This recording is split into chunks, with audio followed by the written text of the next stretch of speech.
Okay, in this video, we're going to solve this integral right here. And so let's begin. So I'm going to say that u is equal to the square root of x, which we could say the same thing as x raised to 1/2.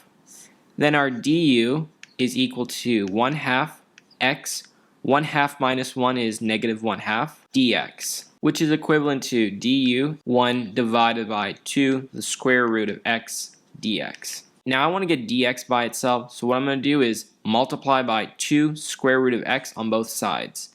And so we could say that dx is equal to 2 square root of x dx. So instead of saying 1 dx, I'm going to say 2 square root of x du.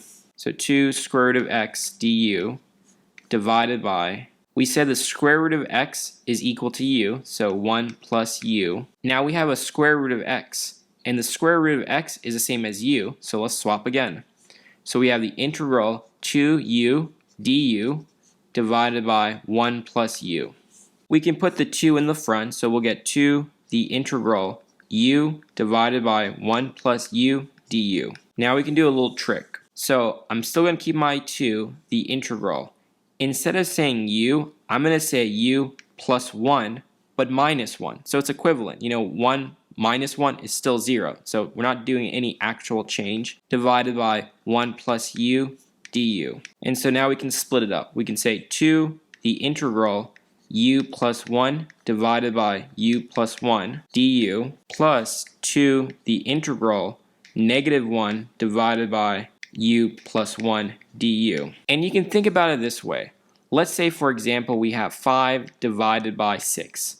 That's the same thing as saying 3 divided by 6 plus 2 divided by 6 because we have a common denominator. And so this is equal to 2 the integral u plus 1 divided by u plus 1 is just 1, so 1 du. And then we'll do this piece. So we can say negative 2 the integral 1 divided by u plus 1 du. Now I'm going to need more room, so I'm going to use another page. Now the integral of 1 du will just give us u, so we'll have 2u. And the integral of 1 divided by u plus 1 is going to give us negative 2 because of this piece.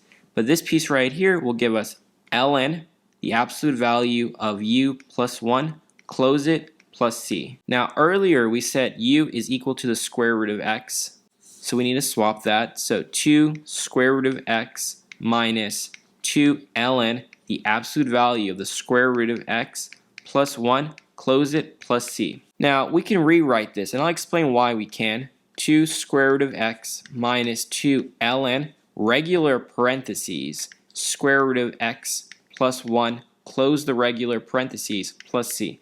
The reason why we can do this, let's say x is negative 1. The square root of negative 1 is an imaginary number, so we can't have that. So there's no way that this piece right here will ever be negative, or even 0 because you have a plus 1. So this right here is your final answer. And the reason why I did this step, often with online calculators, they may go ahead and remove this absolute value symbol if it's not necessary. Now if it's necessary, you have to have it. But in this case, it's unessential. And that's pretty much it for this video.